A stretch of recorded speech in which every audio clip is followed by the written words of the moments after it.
Tonight, Christine Blasey Ford's attorney says that she welcomes an FBI investigation into the allegations against Judge Brett Kavanaugh, but doesn't want a time limit put on how long that investigation lasts. Deborah Katz saying in a statement this, I'll read this to you in part, Dr. Christine Blasey Ford welcomes this step in the process and appreciates the efforts of Senators Flake, Murkowski, Manchin, and Collins, and all other senators who have supported an FBI investigation to ensure it is completed before the Senate votes on Judge Kavanaugh's nomination. No artificial limits as to time or scope should be imposed on this investigation.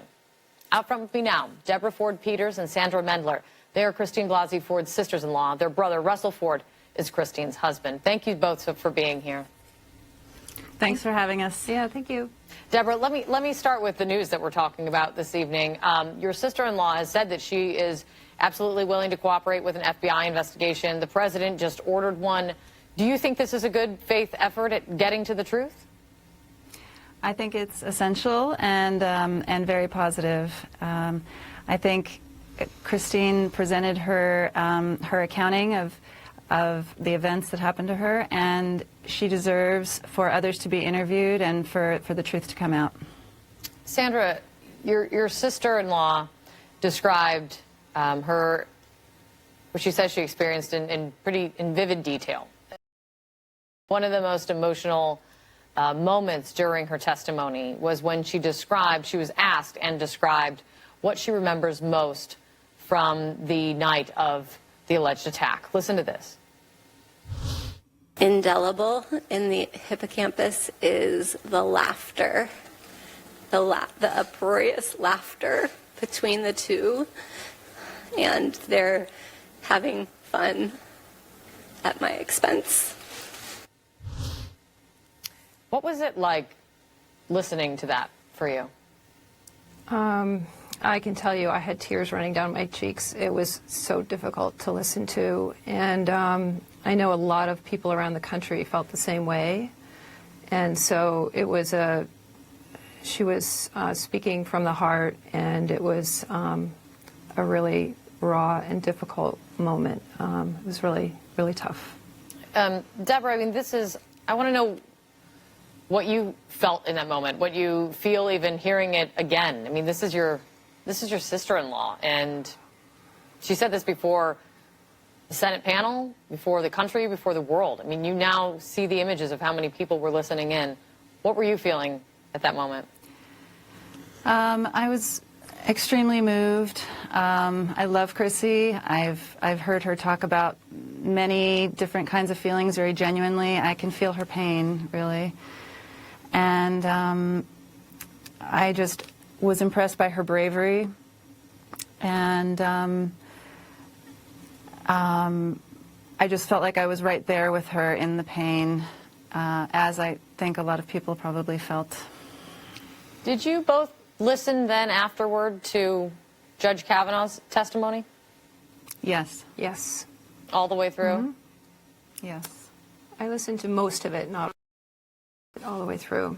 Yes. Is it because you couldn't, or you just...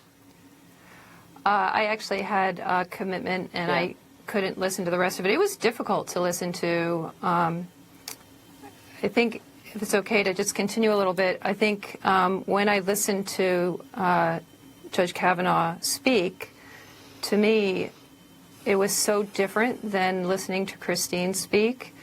And it was hard in the evening to hear the discussion about the two of them speaking, because I felt like the two experiences of listening to them were so different. Mm-hmm. One was offering to share everything she could recall, and the other was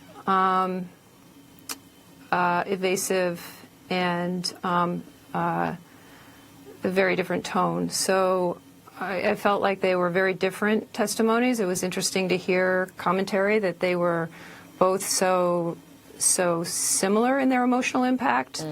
I wonder, I think, that was just something that was very confusing to me, reflecting on this after the fact. I'm sorry. Deborah, there was a moment when Judge Kavanaugh talked about your sister-in-law He became emotional when he did. I want to play that for you. Listen to this. And little Liza, all of 10 years old,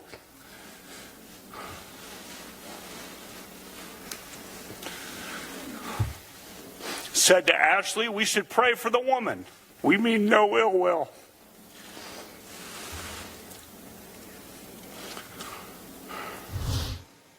What do you say to that? I had a hard time understanding his emotions. So I think it sounds nice that he has no ill will, but it seemed kind of out of place. And I didn't feel like he was really relating to her as a person most of the time. There wasn't much narrative about how they knew each other or how this might have gotten interpreted by him versus her. So I felt like he was extremely defensive, even to the point of being belligerent earlier, and then he would come out with this emotion. It just didn't seem very cohesive in the narrative. Deborah, how about you? Sandra, how about you?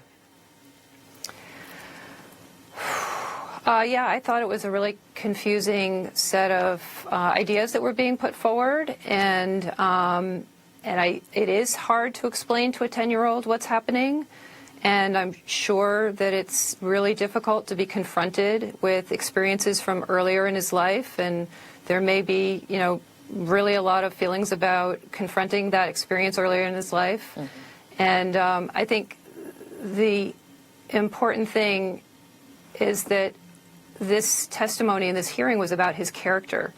And that, to me, seemed like an attempt to show a side of his character. And it wasn't very persuasive to me. I think that